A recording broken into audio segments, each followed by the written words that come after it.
Bonjour à tous, c'est Adèle pour la chaîne Jolie d'épée. Je vous retrouve aujourd'hui avec la très jolie boîte pan que j'ai reçue de chez DIY Shoes. Donc c'est une boîte à mouchoirs que je vous ai présentée dernièrement dans un unboxing. Donc si vous n'avez pas vu l'unboxing, je vous le remets dans le petit i d'information. N'hésitez pas à aller jeter un coup d'œil, il y avait des choses vraiment très sympas dans cet unboxing. Donc voilà cette très jolie boîte pan, j'avais très hâte de la commencer pour pouvoir voir le résultat final. J'ai à peine commencé que j'aimerais l'avoir terminée, mais bon, il faut prendre son mal en patience et poser tous les diamants un par un pour voir le rendu final. Donc j'ai commencé par le couvercle qui est très facile à diamanter puisqu'il suffit de le démonter et de le poser à plat sur le bureau. Je pense qu'on va terminer le couvercle ensemble. Et après j'ai commencé tranquillement par un petit côté. Voilà, j'ai déjà fait toute cette partie là que je trouve absolument magnifique. Et j'ai fait toute cette partie là du pan qui est absolument sublime. Donc il me reste encore tout un côté ici et le deuxième pan à réaliser. Alors j'avoue que à diamanter c'est pas forcément le support le plus facile à faire à cause du volume. Donc moi ce que je fais c'est que du coup je pose la boîte sur mes genoux et en essayant de la caler au niveau du bureau et je pose ma barquette de diamants sur le bord du bureau pour avoir le minimum de mouvement à faire avec mon poignet pour éviter de me fatiguer ou de me faire mal. Et je fais par petites sessions pour éviter également de prendre une mauvaise posture et de me faire mal en fait tout simplement. Du coup elle avance pas aussi vite que j'aimerais, mais je pense que d'ici quelques jours elle va être terminée et puis on va faire une partie ensemble. Donc écoutez, je vais continuer, j'ai tellement hâte de l'avoir terminée, c'est tellement joli. Donc j'ai vraiment hâte de voir ce que ça va donner au final. Honnêtement je pense pas qu'elle va être déçue, je vois pas comment je pourrais être déçue parce que vraiment vu ce qui est déjà fait, ça me plaît beaucoup. Donc écoutez, on continue ensemble et puis je vous dis, je vous retrouve juste après pour mon avis final. À tout de suite.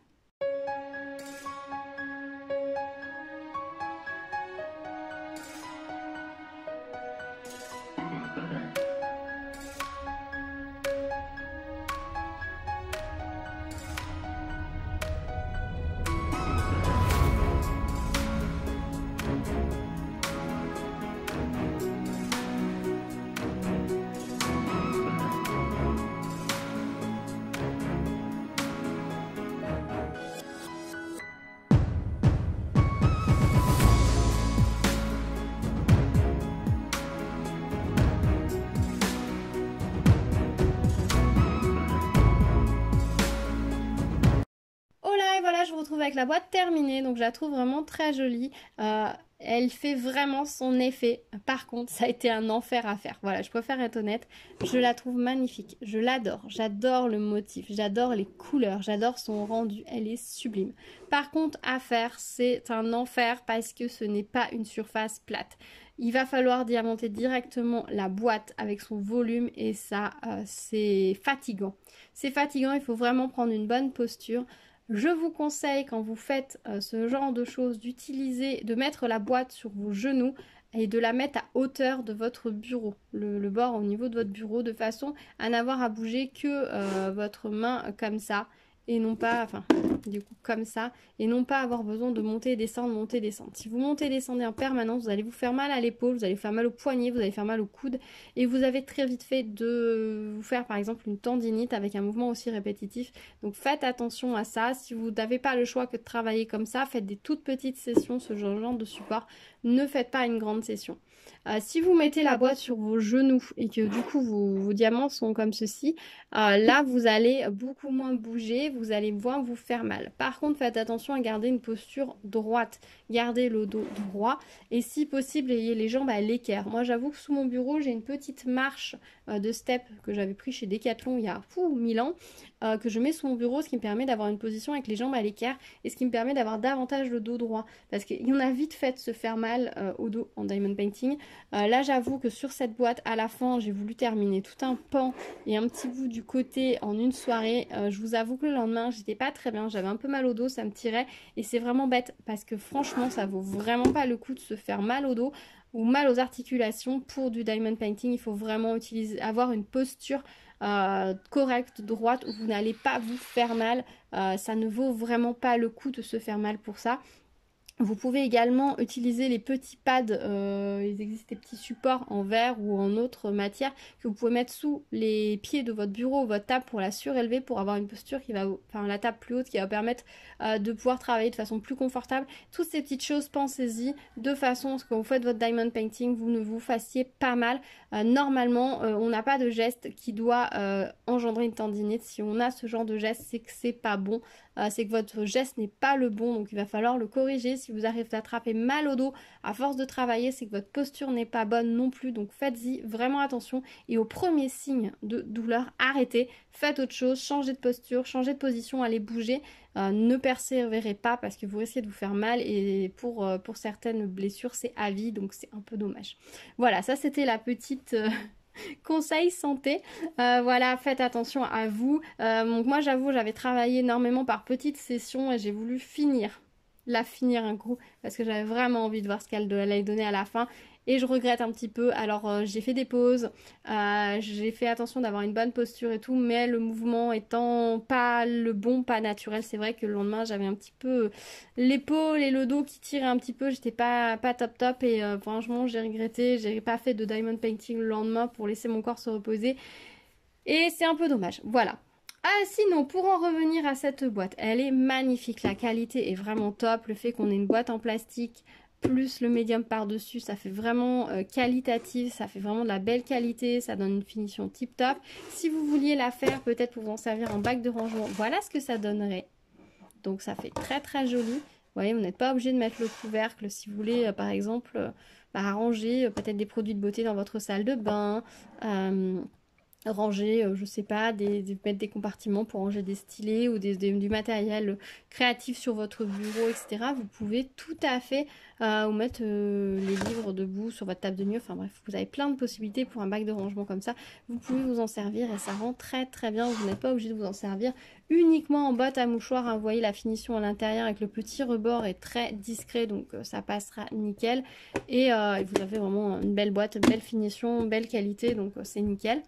Après, si vous en servez en boîte à mouchoirs, voilà ce que ça donne. Elle est vraiment très belle, j'aime beaucoup. J'aime beaucoup le rendu. Elle a fait vraiment l'unanimité à la maison. Je vous avais dit que je voulais m'en servir pour autre chose. Au final, je vais m'en servir comme boîte à mouchoirs parce que mon mari et mes enfants ont dit non, elle est trop jolie. On va s'en servir comme boîte à mouchoirs pour les invités, puisque je vous ai déjà dit, nous à la maison on utilise principalement des mouchoirs en tissu, on a des mouchoirs en papier principalement quand on a des invités. Donc du coup ça fera une jolie boîte, et plutôt que de cacher la boîte en carton au fin fond d'un placard, voilà, on pourra mettre les mouchoirs joliment dans la boîte et la laisser à portée de main quand on a les invités qui sont là, sans forcément que ce soit caché, et qu'ils puissent se sentir libres de prendre dedans. Donc ça va être parfait. J'aime beaucoup. Au niveau des diamants, alors ils étaient d'une belle qualité, il faut faire un peu de tri quand même. Voilà ici ce que j'ai retiré, par exemple ici, vous voyez, vous avez les petits diamants là qui ont, on dirait comme une pièce, qui ressemblent à des petites pièces qui n'ont pas de volume, qui sont montées à l'envers, il y en a pas mal. Ça c'est ce que j'ai retiré d'une des sessions. Donc il faut faire un petit peu attention de les retirer si vous voulez voir un résultat vraiment régulier, vraiment joli. Je vous conseille de les retirer, de prendre le temps de le faire. C'est pas contraignant. Si vous avez une barquette en plus de couleur claire, vous allez voir tout de suite les diamants qui brillent moins. Vous voyez, moi je les ai retirés, du coup on a une très très belle brillance, une très très belle... très très beau relief sur la boîte. De toute façon, vous voyez, quand vous avez ces diamants là, d'un seul coup ça creuse et c'est pas joli. Donc vous le voyez tout de suite, donc c'est pour ça que je vous conseille de les retirer. Ce que je regrette un petit peu, c'est que les symboles étaient un tout petit peu plus grands que les diamants bleus. Par exemple, vous voyez, on a tous les petits ronds autour des ronds bleus, des diamants bleus, ils sont bien posés. C'est juste que le symbole est un tout petit peu plus grand que le diamant. Au final, ça se voit pas énormément. Pour le jaune, c'est pareil, on voit un tout petit peu le noir, mais à peine, à peine. Bon, ça, quand on a le nez dessus, on le voit. Si on n'a pas le nez dessus, on le voit pas. Mais c'est un petit peu dommage, ils auraient pu faire des symboles un tout petit peu plus petits, ça aurait été top. Au niveau des restes de diamants, on a largement ce qu'il faut. Voilà ce qu'il me reste en vert foncé, enfin en vert foncé, oui. En gros diamant et en petit diamant, pardon. Voilà ce qu'il me reste chez les bleus. Voilà ce qu'il me reste. Oups, je viens de renverser les jaunes. Aïe, aïe, aïe. Aïe, aïe, aïe. J'ai fait une bêtise. Bon, hop, je remets tout dans le sachet vite fait. Voilà ce qu'il me reste au niveau des diamants jaunes. Alors je crois qu'il y a, ouais, il y a des petits diamants jaunes qui doivent être dans les grands parce que je me suis trompée quand j'ai revidé une fois la barquette. Des petits, je les vidais en sachet des grands, donc après j'ai utilisé plusieurs barquettes, comme ça j'ai arrêté de m'embrouiller. J'avais une barquette pour les petits, une barquette pour les grands, et comme ça je rangeais tout après. Et puis voilà ce qu'il reste de bleu, donc vous voyez au niveau des diamants on a largement ce qu'il faut. Il est noir et blanc aussi, voilà.